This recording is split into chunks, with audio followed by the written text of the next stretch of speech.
Anybody need a white balance? Sure. Thank you. And they know that. I go really 5 hours. Oh, okay. Well, I can talk to that. Thanks. Yep.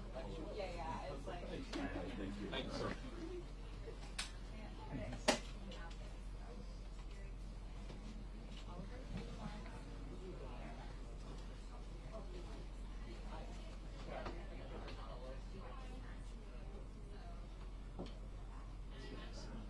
Who are you with?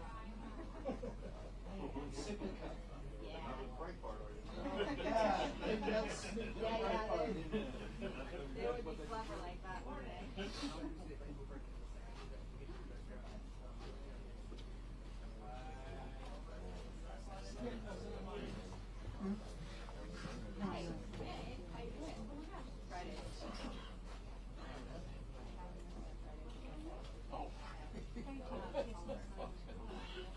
Oh, get out. That'd be great. Hey, I'm sorry, they won't let me go back.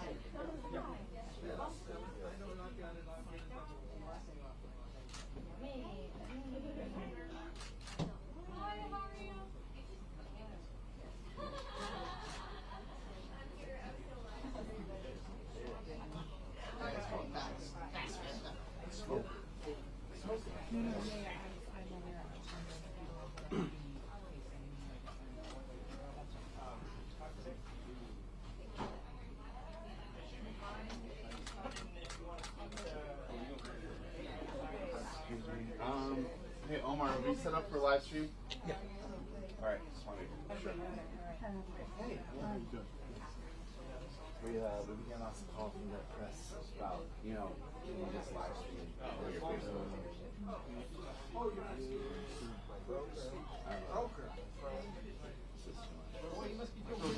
I woke up at 3 a.m. No, at 12 o'clock last night.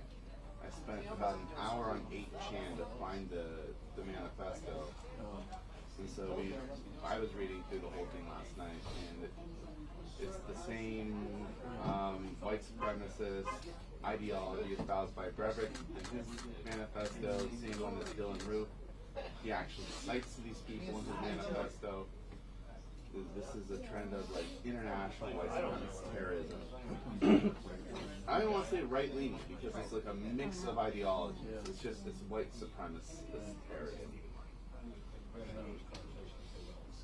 Yeah. Thank you for showing up. The last time yeah, I know that was a little bit more fun. The stuff in between has been interesting. Okay, I'm organizing a call in Arkansas. So I have to go upstairs shortly. Is there anything else going on today? I don't know. I wouldn't be surprised if someone organizes a vigil in the next 2 hours. Yeah, you haven't heard anything? Not yet, but I mean that's Seems like appropriate. I actually wanted to talk to someone here about. Let's do the first email about that. Excuse me. Hey, Arslan.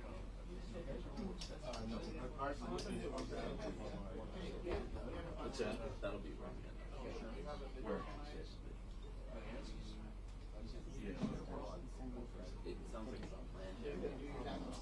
Do they have recommendations for who can do your taxes?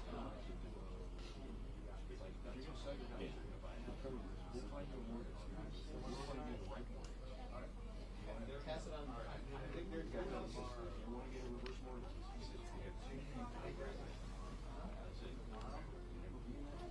That's good to know.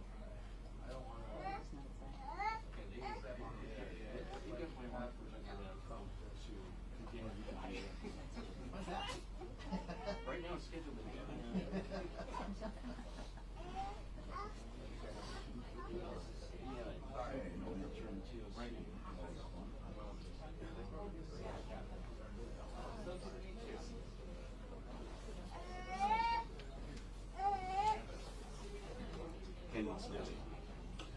Hey, so we're here to set up a couple things, something to think about for the next day, Josh.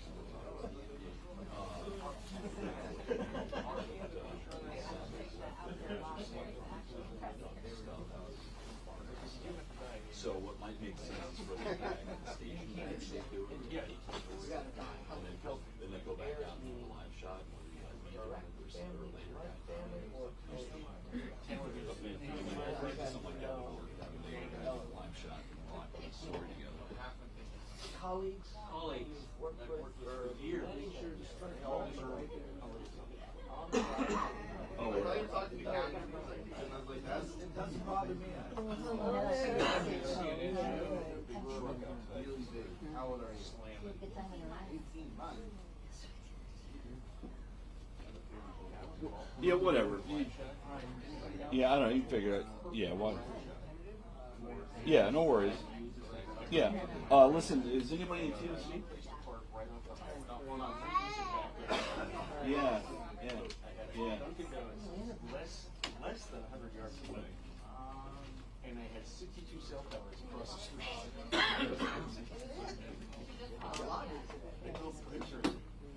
That's pretty. You can put some of them in the seats here if they can get here before 11. Yeah, otherwise, No, thank you.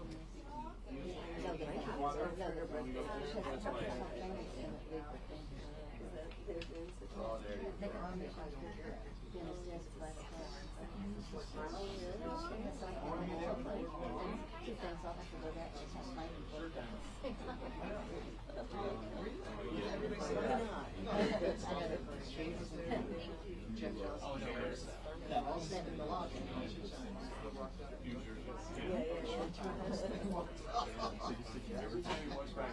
Mine just started laughing at It's somebody just said in the back there that there is a, yeah, let me see. But she's looking at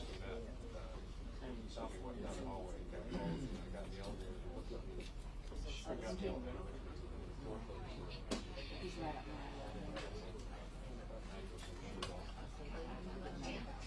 Are you from those two? Oh, from where? I thought that was yesterday. Like I said, It's at noon today.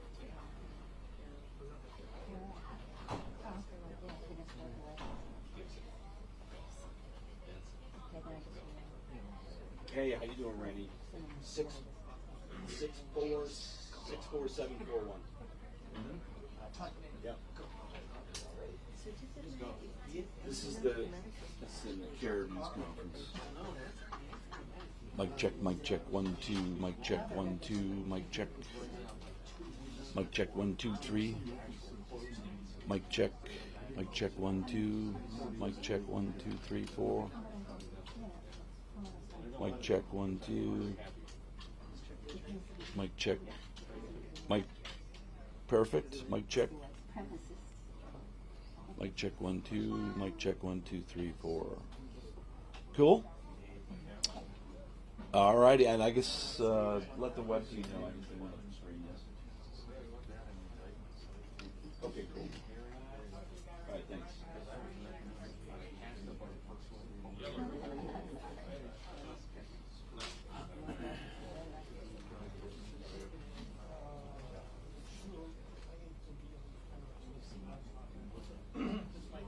Hey, how are you? I'm good.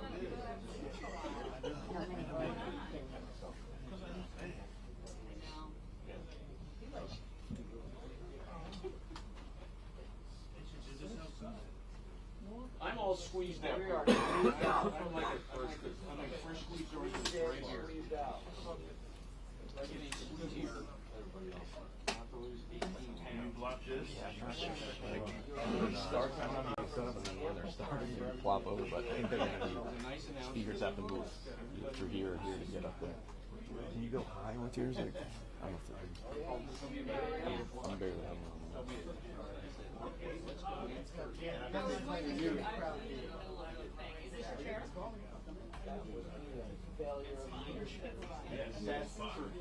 No, that's okay. You're off on weekends, right?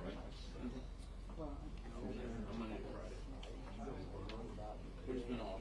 Yeah. Pretty good any Nats games? I will. Yeah, but I mean, are you planning to go? Oh yeah, I will.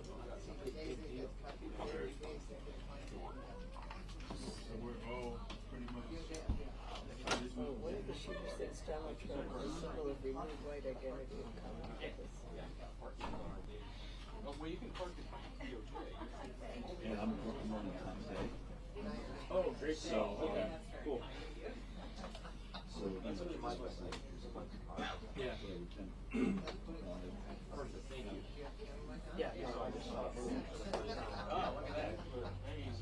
save a little time. Yeah, no, I love that. Used to be the norm years ago, and then we got away from it. And to me, it just, No. Yeah. well, it all matches with, There'll be no domino effect here. you know, beats going in. We're maxed out. Yeah. We're maxed out.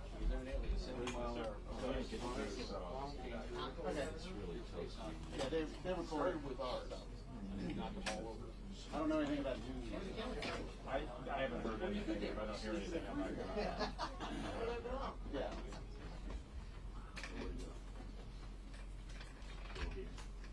Nice hat. Hey. Is that a casino?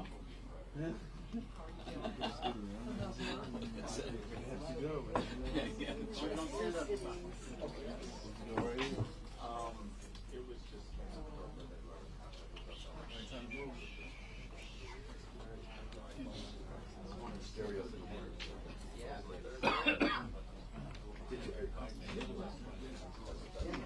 Have they, do you want one? Yeah, I would take one for sure. I asked, like, 2 weeks in, and the bill's like, it's on the way.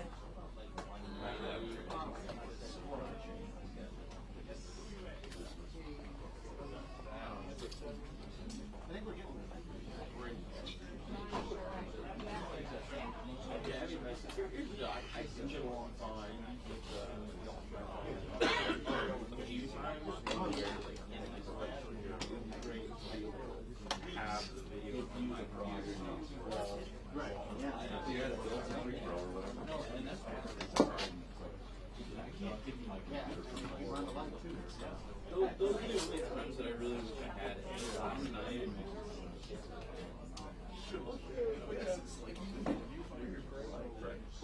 yeah. I don't know if I can get, but they got the ball. Oh, did they? Yes. Oh, I will touch somebody again. Yeah. Don't leave any place for our water or our... I figured you don't have any.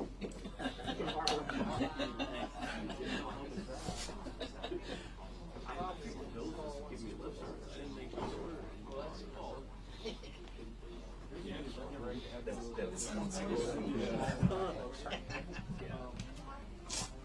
Oh, you need one, dude.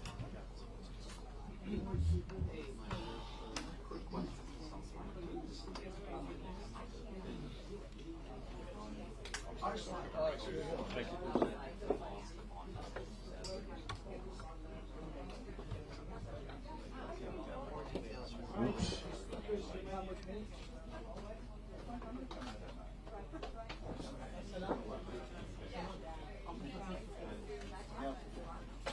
Finally ordered one of those clamps you got. Oh, I love that thing, man. You know, I used to yesterday was at Mike's station. We're just kind of setting up, so just kind of in a like a semicircle. If speakers could come up front instead of sitting,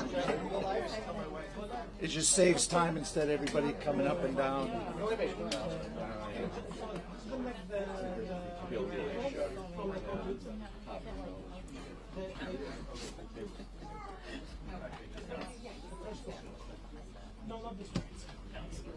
Yeah. That's what we're saying. Yeah, that's what we're saying. Sit right here. And now you go first.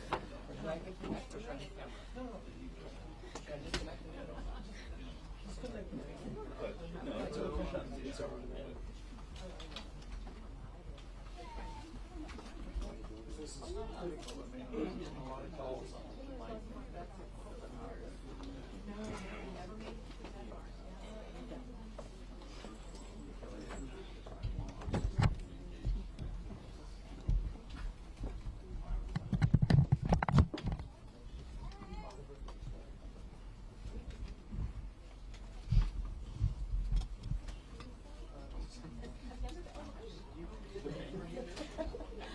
Wasn't sure. Telling us all to come in with.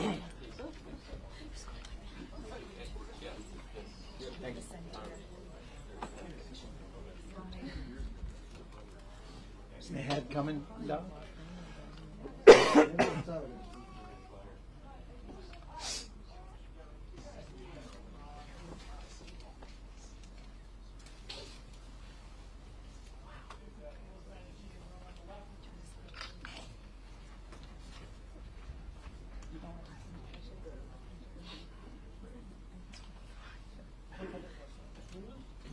Give me about a half a minute notice.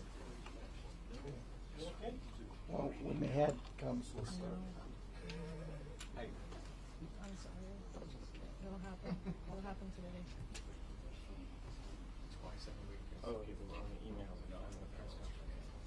Oh yeah, you posted about this on Facebook. Second one.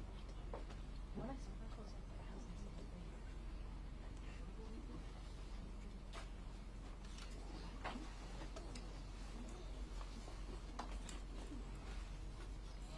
Can you,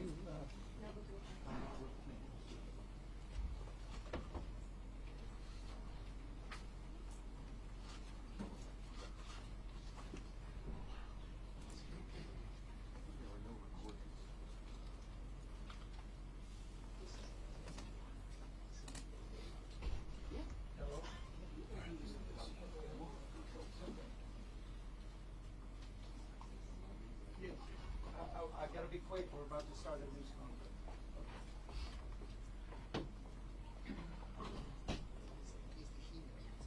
Yeah, call me in a half hour. All right, bye-bye.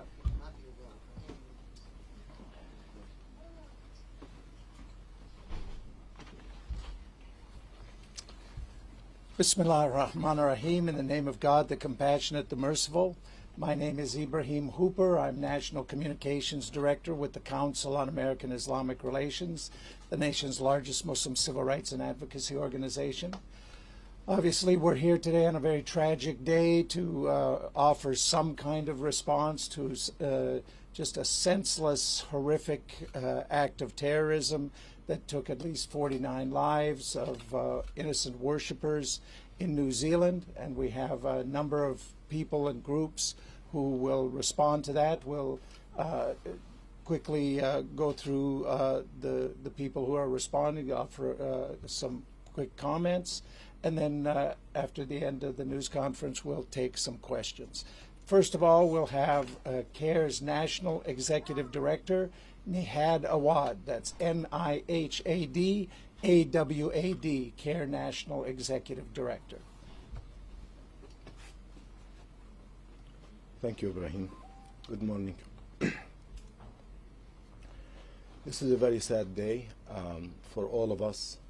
I just woke up on a call informing me that 49 people have been gunned down in 2 mosques in New Zealand by someone who believes in white supremacy and believes in the fact that what he has been told, what he has heard, that immigrants are invaders.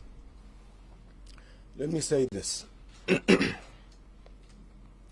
We mourn the loss of these 49 innocent people who were standing in sincere worship of God in 2 mosques. And we offer sincere condolences to their families and their loved ones. And we condemn this horrific attack as a terrorist attack, motivated and carried out by white supremacists. And we urge mosques nationwide, because today is a Friday, and Friday is the weekly prayer for Muslims nationwide. In the United States, we have over 3,000 mosques. So millions of people who are Muslim will be in mosques in the next couple of hours, concerned and fearful about their lives. If someone might come and hurt them, they have very legitimate fears. And they are being told to be afraid by white supremacists and political leaders who believe in white supremacy. And we tell our community, do not be afraid and do not abandon your mosques. Not today, not ever. They want you to be afraid. You should not be afraid. You should be protected. You have religious freedom protected by the United States Constitution. And we have full confidence in local and federal authorities to provide the necessary security and assurance for our communities to go in mosques, and not to be afraid, not to be concerned about their safety and the safety of their families or children while they are praying. And we ask our political leaders to address the growing menace of Islamophobia and hate that has been perpetrated by political leaders, by ideologues, by people who want to run for public office, by people who won public office on the backs of immigrants, blacks, Jews, Muslims, and all minorities. We hold them accountable because their words matter. Their policies matter.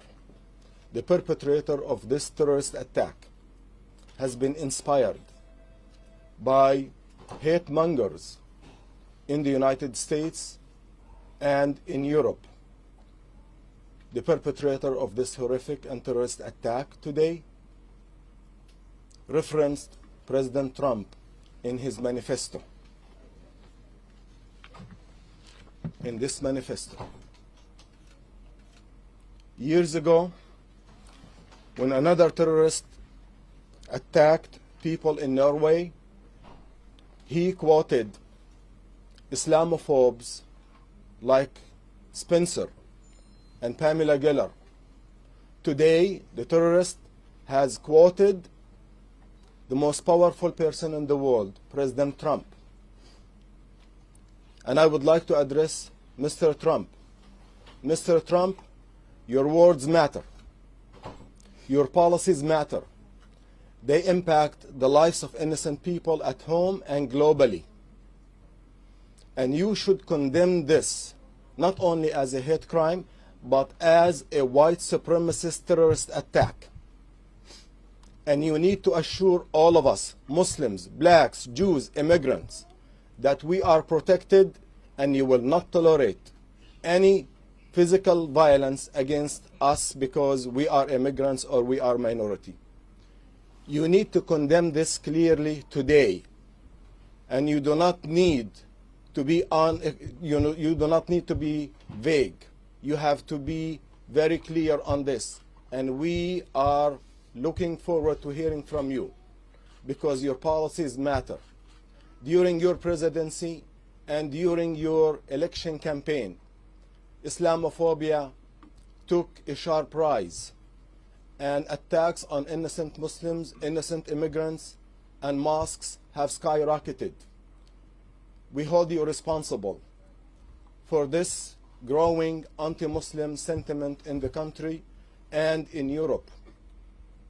But also, we do not excuse those terrorist attackers against minorities at home and abroad. Our message is and should be one. We are united in solidarity. We will not tolerate division. We have to stand next to each other in the same way we stood with our Jewish brothers and sisters after they were attacked while worshiping in the Tree of Life synagogue. In the same way also we stood by our African American brothers and sisters when they were worshiping in the South Carolina Emmanuel African Church. This is the message, that we are united, and we are also united against the Trojan ideology that sees immigrants as invaders. We should not tolerate this hate speech because hate speech leads to violence. And politicians can set a tone of tolerance and unity, and they can also set the tone of division and violence. And now we are looking at the results of hate speech and propaganda against the Muslim minority. Thank you. And if you read the manifesto, it's clear that this individual who wrote it wants to sow division. The very purpose of this act of violence was to sow division and to create hatred and to promote the people separating and fighting each other. And obviously, as Brother Nihad said, the answer to that is to come together in unity and solidarity. Otherwise, this terrorist or the terrorist group behind him ends up winning.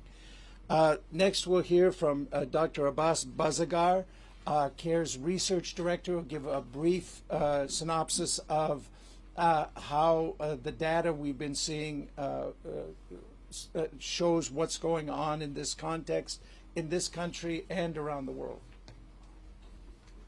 Okay, good morning. Assalamu alaikum, everybody. My name is Abbas Baazigar, A-B-B-A-S, Baazigar, B-A-R-Z-E-G-A-R. As you know, CAIR has been monitoring and reporting on hate crimes, bias incidents, and discrimination incidents for quite some time. Our office is directly responsible for that, and what we can confirm is that there is a consistent rise, as there has been a rise in anti-Semitism, attacks of anti-Semitism and others. There's been a consistent rise in anti-Muslim bias incidents and hate crimes and attacks against Muslims at mosques. And although this seems to go unreported or unnoticed in media, our offices around the country get reports on a regular basis of harassments as innocuous or as sort of day-to-day banal things like people getting harassed in grocery stores, in streets, or getting chased down on highways, to as terrible as murders, you know, in Indiana just a couple of weeks ago that no national press actually covered.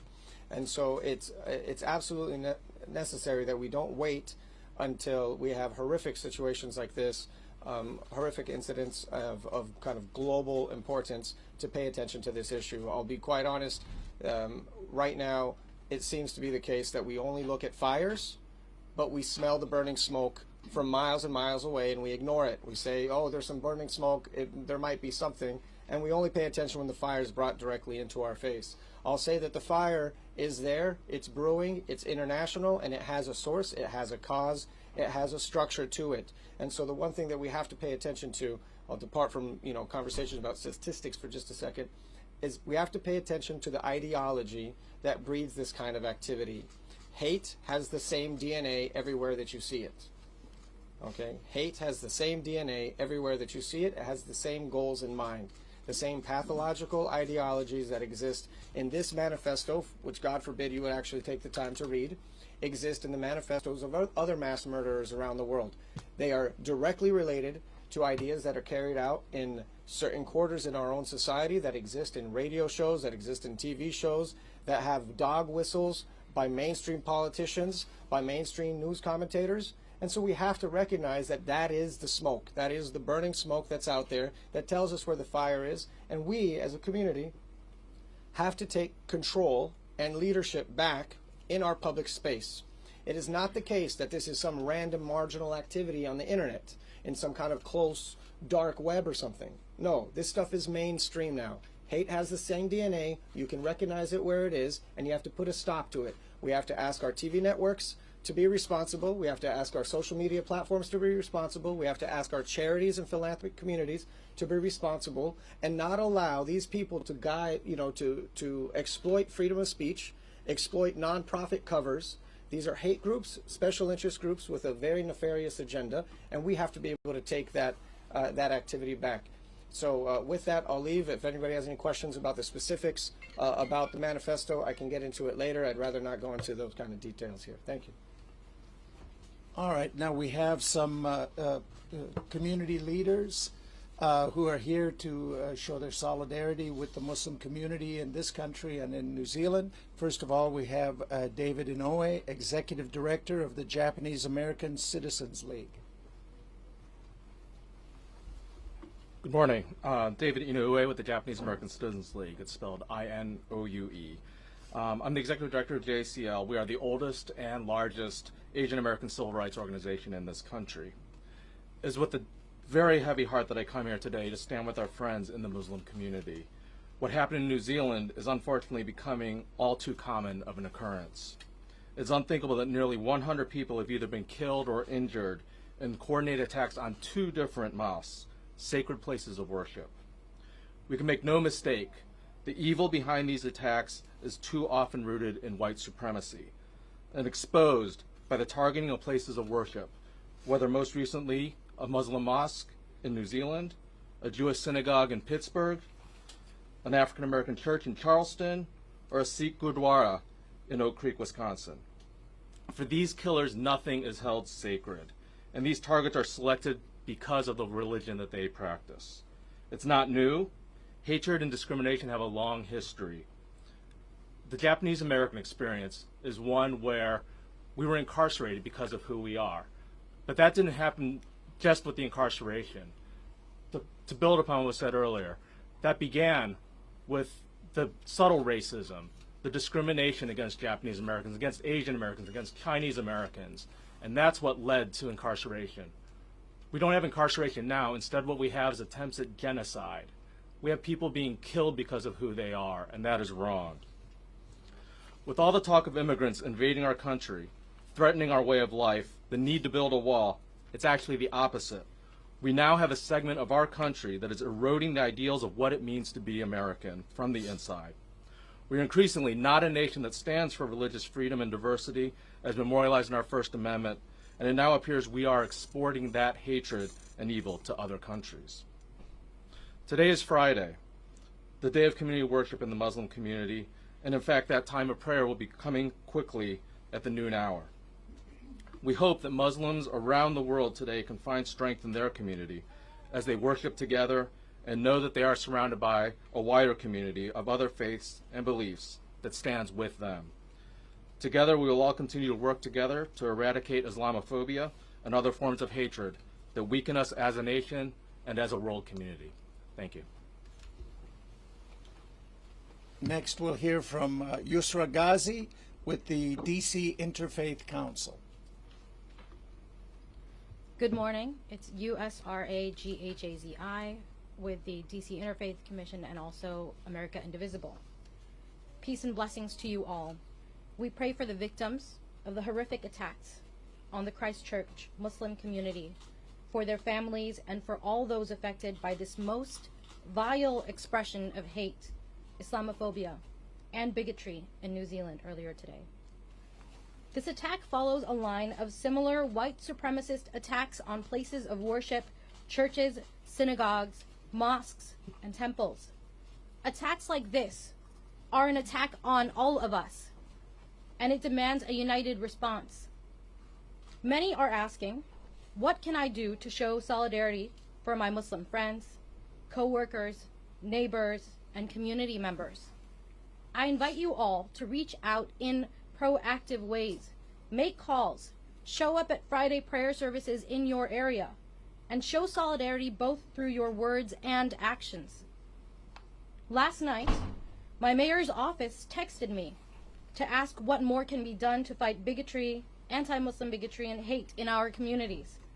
I invite all elected officials, and particularly those in local government, to reflect deeply on this question. We ask local government officials to oppose hate speech and hate violence in every form, and to be better at tracking and reporting on hate crimes. We ask you to ensure that religious centers receive appropriate security protection, particularly during mass gatherings. We call on mayors and governors, city council members, and county commissioners to go beyond expressions of thoughts and prayers, and to respond to this tragedy by bringing people together in the communities you serve to affirm our human solidarity. All of us, as Americans, can do more to recognize the common humanity of our neighbors and to build a community of inclusion that protects the rights of all to live and worship in peace and safety. Thank you. Next, we'll hear from N.G. Mohsen, Policy Programs Manager with the Muslim Public Affairs Council. Good morning. My name is N.G. Mohsen, E-N-G-I-E-M-O-H-S-E-N. We at the Muslim Public Affairs Council stand in support and offer our condolences to the Christchurch and New Zealand Muslim community at this time of mourning. We encourage people worldwide to provide, offer donations and other forms of support for the families of the victims once information is made available. This type of violence and the hate that motivates it is unacceptable in any form in any country. We have a responsibility to stand up and reject it. No one should be made to fear practicing their faith or going and attending their place of worship. This tragedy occurred on a Friday afternoon when the mosque would have been filled with people who gathered for Friday prayers, just as those in Pittsburgh when they were attacked and at their synagogue, and the Charleston killer who attacked an African-American church. These types of attacks are often driven by racial, ethnic, and religious hatred, and every elected official has the responsibility to denounce these attacks in the strongest possible terms.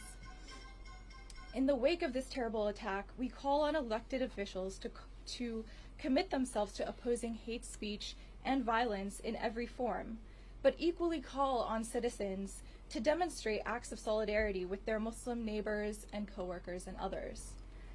As an ummah and as part of a global community, we stand in support of those impacted by these horrific attacks.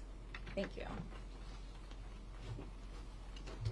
Next, we'll hear from Medea Benjamin, co-director of Code Pink. So I speak today as both a woman, a member of the Jewish community, and a member of a community that tries to stop war and violence around the world. And I have one word to say today, which is enough. Enough. I've been in these offices before where we've done these press conferences. It's not just calling on our public officials to stop condemn what's happening. It's calling on them to change policies as well. When I see the policies that don't allow people from Muslim communities to come to the United States, that it gives rise to greater Islamophobia. When I see the policies that keep people from entering our country when they're fleeing violence at our border, that is part of the policies that give rise to hatred. When I see policies that are condemning, when I see people who are condemning the two new beautiful Muslim congresswomen that we have representing us, that is also very painful and gives rise to acts of hatred and violence. And so as we look around and we mourn and we think of the families that are trying to bring themselves together to figure out how are they going to rebuild themselves in the wake of this hatred, we not only call on our officials to condemn these acts, but to change the policies that generate this kind of hatred. And as my fellow speakers here have called out, we call on the community as well, because this is a time for us to stand up, for us to reach out to people in the Muslim community and say, you will not fear worshiping in this country because we will be there to protect you. Nobody must fear worshiping in this country. And so I just say finally, let's make this the last time we have to have a press conference here to condemn such an atrocious act. Thank you. Next, we'll hear from Stephen Miles, director of Win Without War. Good morning. My name is Stephen Miles, and I am the director of Win Without War, a nationwide network of activists and organizations working for a more peaceful and progressive foreign policy for the United States. There's no words to describe how devastated we are today by the attacks in Christchurch, New Zealand. And on behalf of Win Without War, I'm here to stand in solidarity with Muslim communities across the world, especially those families and loved ones and communities in Christchurch at this time of mourning. Today, in the face of heartbreak and hatred, we choose courageous love and unity. We recommit ourselves to dismantling Islamophobia, anti-Muslim and anti-immigrant hatred, and all forms of dehumanization, racism, and white supremacy that fuel violence like what we saw today at the Al Noor Mosque and the Linwood Islamic Center in Christchurch. No one, as has been said many times already today, no one should fear for their life in a house of worship. No one should go to prayer to seek to commune with their brothers and sisters and be afraid that they will face violence, that they will face intolerance, that they will face hatred and death. We know that this problem is not new. It's been said before. We have seen the smoke of this hatred rising, and when we see the fire, we must ask ourselves not just what happened, but why did we not do more to stop this? Why have we not taken action before this moment to prevent this kind of horror, this kind of violence? We call on everyone, especially our elected officials and political leaders, to take a stand, not just with their thoughts and words, not just with their condolences, but with their actions against the rising anti-Muslim and Islamophobia that we see here in this country, actions to confront this hatred that is spreading all over this country and now sadly all over this world. We have had enough of thoughts and prayers. It is time for action. Thank you. And finally, we'll hear from Catherine Osborne, Executive Director of Shoulder to Shoulder. Thank you. That's Catherine, C-A-T-H-E-R-I-N-E, Osborne, O-R-S-B-O-R-N. I serve as the Executive Director of Shoulder to Shoulder, which is a coalition-based campaign of 34 national religious groups, U.S.-based religious groups, committed to standing and working together to address anti-Muslim discrimination and violence. This group includes the U.S. Council of Catholic Bishops, the Union for Reform Judaism, the Methodists, the Episcopals, the Presbyterians, and a number of other groups, many Christians and Jews from across the nation who are committed to working together to stand in solidarity against this scourge of hate. We mourn together with the community directly impacted by this today and all who are feeling the ripple effects of such an act of hate and violence. Today, we're tragically reminded that hate is anything but benign. And we should be clear that the hate expressed through the horrific violence in New Zealand is not generic. It's about anti-Muslim hate, which among other manifestations of white supremacy has become all too common in our times. We call on political and religious leaders from across the globe to use their platforms to speak out against hate and to take action against hate. And we call on people of faith and conscience everywhere, community members all across, to recommit themselves to the everyday work to fight hate and to show up today with their Muslim neighbors to express their words and their actions of solidarity with their Muslim neighbors in the communities where they live, to let Muslims in the United States and around the globe know that their neighbors stand with them. The silver lining, I think, in situations like this is how many calls I know our organization receives, and I imagine many others in this room also receive, of support and solidarity. We see so many people who want to fight against this type of hate, and we have to keep that going, and we need support from political leaders in particular in addressing this. So together we can advance a world where no one fears for their safety because of how they pray, where they come from, or what they look like, and that's the world we want to bring forward. Thank you. Thank you, everyone. If anyone has any questions, go ahead. For Mr. Awad, you said that President Trump's words matter and that his policies matter. Can you be more specific on what exactly you're referring to? It is no secret that Mr. Trump has campaigned on white supremacist ideology, on division and fear.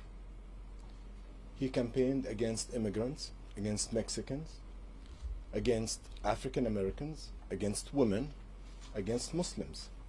Muslims have received the lion's share of his attacks. He promised to shut down immigration from Muslim countries to the United States, and he made that into policies through his executive orders. He said that Islam hates us, and he accused Muslims of celebrating the downfall of the Twin Towers in New Jersey. which was false, and he was never able to substantiate that. His repeated words and statements, and now have turned into policies, have been impacting the mood, the mindset, and also the lives of Muslims here. And now we see that he was able to normalize Islamophobia and to give legitimacy to those who fear Muslims and fear immigrants. So it comes back to him, and we tell him that your words matter and your policies matter. And if he would like to be the leader of the free world, he has to change his policies. And he has to reset the tone by recommitting himself to unity, equality, not only in words, but also in policies. So he has a lot to do, and we hope that he will take the first step by condemning this as a white supremacist attack and terrorist. The killer of this tragedy in New Zealand has cited or referenced Trump. And Mr. Trump should reflect on this. Very few people around the world admire him. And now the ones who are admiring him are the ones who see fear of the other. And he has a role to play in fixing this problem. He's not the only one who's responsible for this, but being the President of the United States, he has a lot of responsibility to reflect on. Any other questions? Do you think President Trump's message of condolences this morning is sufficient? It's a first step, but I think his words are hollow. He has to condemn this as a white supremacist terrorist attack. And he has to commit that policies will follow, change of policies.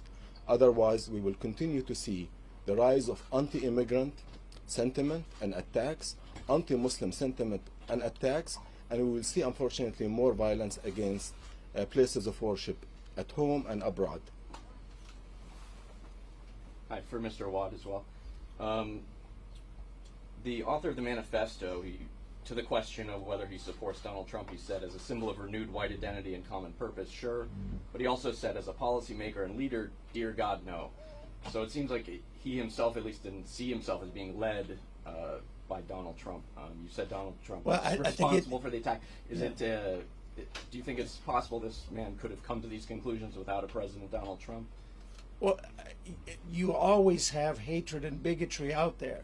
What Donald Trump has done, he has given legitimacy, a fake legitimacy to hatred and bigotry, and it has empowered bigotry.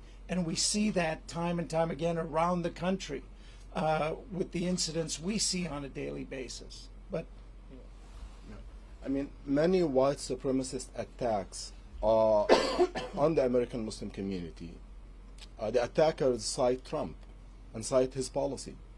So I don't think any one of us should be surprised that what he says and what he does impacts the attitudes and actions of people, not only at home, but now abroad. And now this anti-immigrant sentiment is globalized. And the leader of the free world has a lot of responsibilities. He should not minimize the importance of his words and his actions and his policies.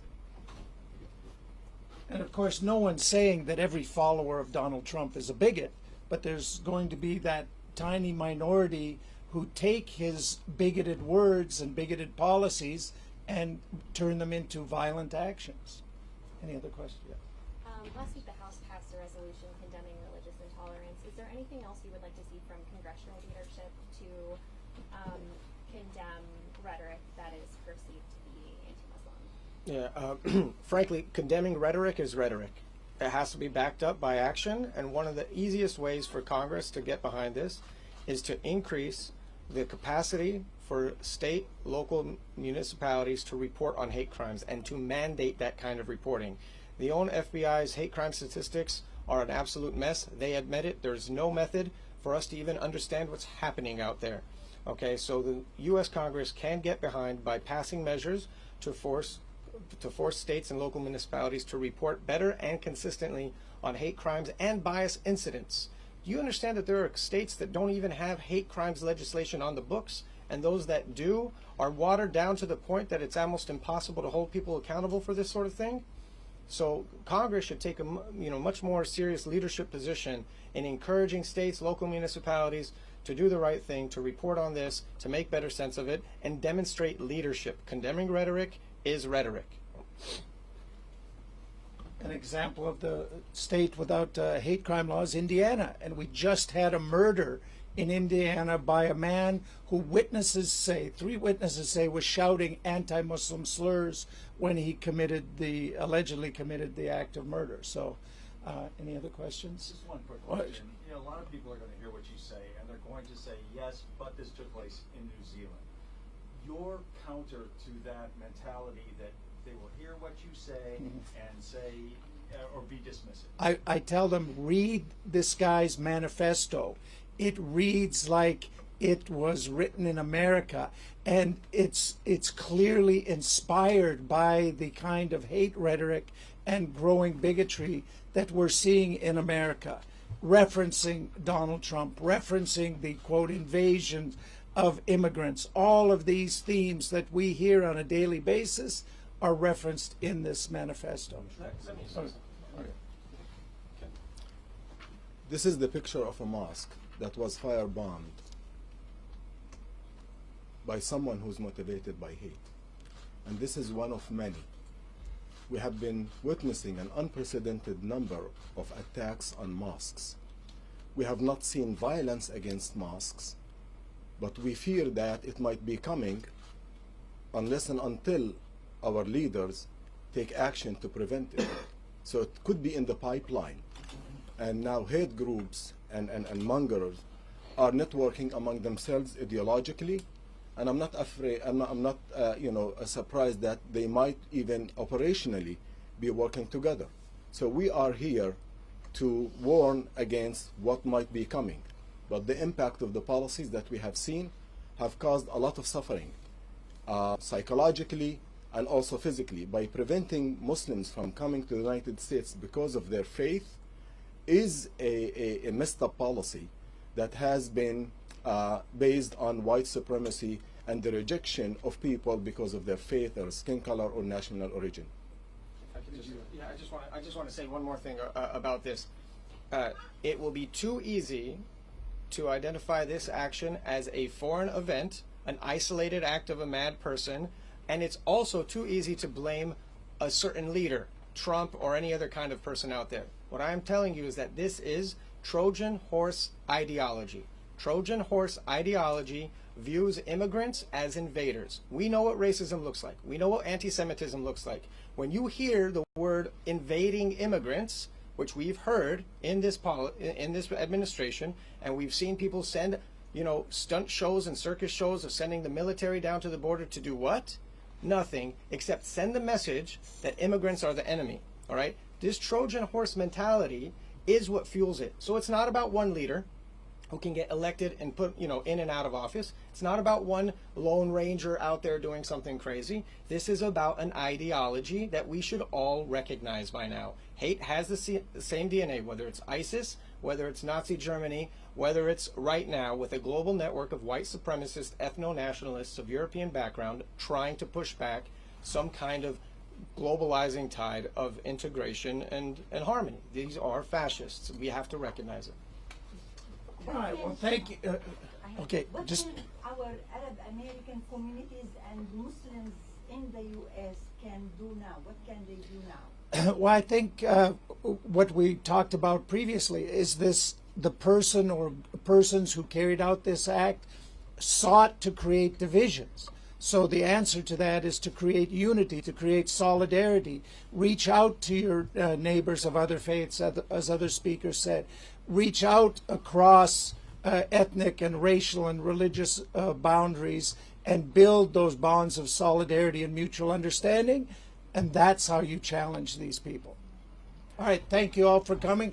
Everybody's available for one-on-one interviews if you would like. Thank you.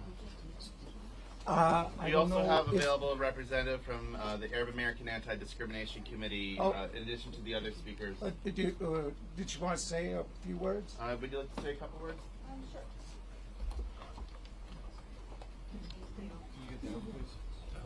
Just state your name and title and. Iman Bukadum, I-M-A-N, last name B as in boy, O-U-K-A, D as in dog, O-U-M as in Mary. And Come closer to the mic. sure, I'm the senior staff attorney at the American Arab Anti-Discrimination Committee. First of all, ADC and the American Arab community, in unequivocal terms, absolutely condemns this white supremacist crime.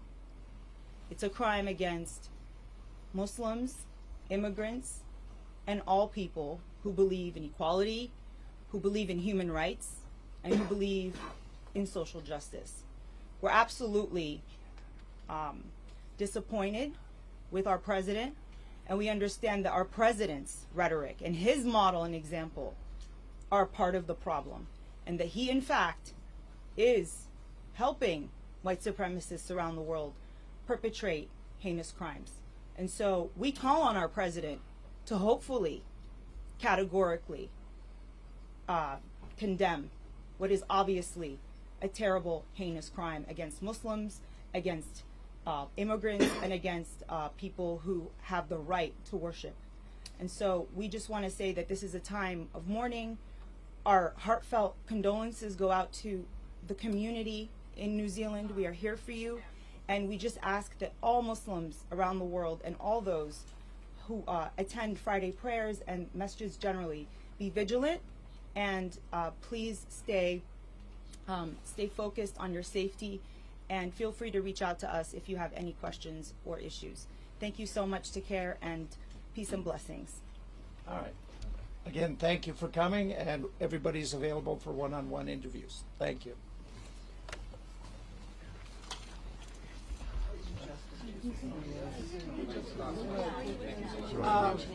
Me or